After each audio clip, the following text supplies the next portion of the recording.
Hey, Room 207. I'm going to be posting a series of videos on Schoology that you can follow along with me as I do a novel study with you. The book that I picked for this is The Tale of Despereaux. If you have a copy, that's great. You can follow along with it. If you don't, that's okay. I'll show the pages as I'm reading. Each chapter is very short. It's only a few pages long, but we're going to be doing some of the thinking that we have done around other novels and utilizing some of the skills in terms of reading and reading more deeply and advancing your reading through this novel so that you guys will have practice with it. My hope is that by the time you're done with this, that you'll extend whatever skills we talk about into your independent reading as well. The things that you're going to need for this are just pencil and paper. So it'd be helpful if you had a notebook or something where the papers are all kept together so that you can keep track of it, so that you can use things from one chapter to the next that we talk about. But let's go ahead and get started. So go ahead and grab your notebook and we'll start with The Tale of Despereaux. So before we get started, there are two words that I want you to just keep your ear out for as we're listening. These are vocabulary words. They're words that you may not have had a lot of practice with before, and they'll be helpful to you as we're reading along to understand them. The first one is ordeal, and the second one is despair. I'll go ahead and put them up on the screen so that you can see them, how they're spelled, what their definition is. And it would be helpful for you if you write them down in your notebook. That way you'll have them for yourself later. And keep your ear out as I'm reading, and you'll find them in the story. I've even underlined them a little bit in the text, so you might look for that as well. Ordeal, a painful or scary experience, especially one that lasts a long time. Despair, a complete loss of hope. All right, let's read. Chapter 1, The Last One. This story begins within the walls of a castle with the birth of a mouse, a small mouse, the last mouse born to his parents and the only one of his litter to be born alive. "Where are my babies?" said the exhausted mother when the ordeal was through. "Show to me my babies." The father mouse held the one small mouse up high. "There's only this one," he said. "The others are dead." "Mon Dieu, just the one mouse baby?" "Just the one. Will you name him?" "All of that work for nothing," said the mother.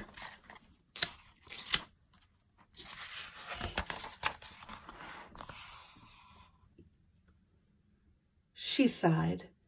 "It is so sad. It is such the disappointment."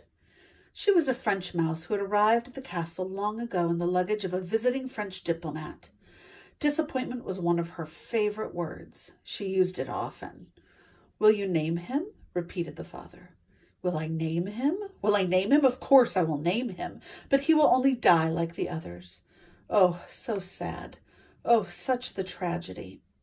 The mouse mother held a handkerchief to her nose and then waved it in front of her face.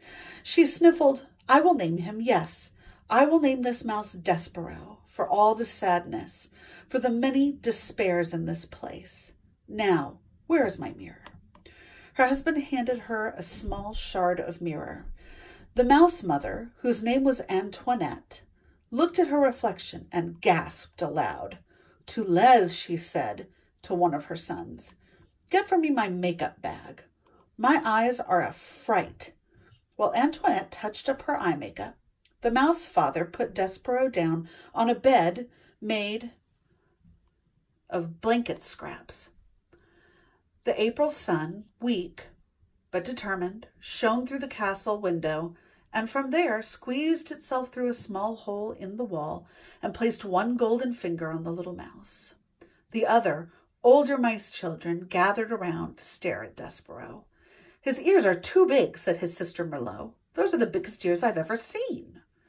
"Look," said a brother named Furlough. "His eyes are open. Pa, his eyes are open. They shouldn't be open." It is true. Despereaux's eyes should not have been open, but they were. He was staring at the sun reflecting off his mother's mirror.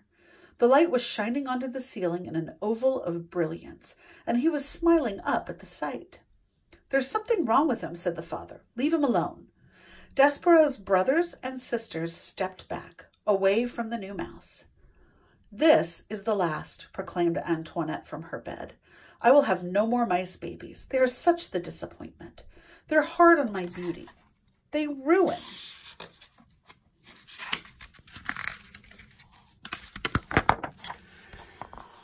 "They ruin me, my looks.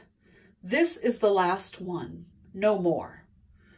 "The last one," said the father, "and he'll be dead soon. He can't live, not with his eyes open like that.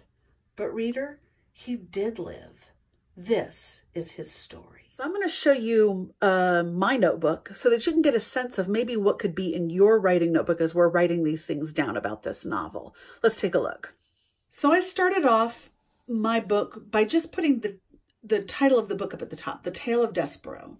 And since what I'm concerning myself with right now is chapter 1, I went ahead and wrote that down too. Now you'll remember at the beginning, I showed you a couple of vocabulary words. So I just wrote those at the top. I started with ordeal. And then from there, I went on and showed despair. The good news about you guys doing this on video is that anytime you need extra time to write down, just pause the video. Take all the time you need. That's the great part about video. From there, I started to talk about who are the characters that I have met so far in this story. The first character that I met in this story is Despereaux, Despereaux himself. He's the baby mouse. Then we meet Antoinette, who is Despereaux's mother. We also hear about Toulouse, who is Despereaux's brother. We meet Merlot, who is Despereaux's sister. And in this chapter, finally, we meet Furlough, who is Despereaux's other brother. So I want you to think for yourself now. This is the work that you're going to be doing about this chapter. I want you to think for yourself, what do you know about what kind of characters they are? And can you go back in the video and find the part of the book that tells you this? What you would do is on the next page of your notebook, you would flip over to a clean sheet and you would start with the word Despereaux. Then you would write down your thoughts about what kind of character Despereaux is. From there, you'll move on to Antoinette and then move on to his brothers and sisters. Write down your ideas about what kinds of characters you think they are and what about the story that you heard that makes you think that. That'll be your work for this first chapter.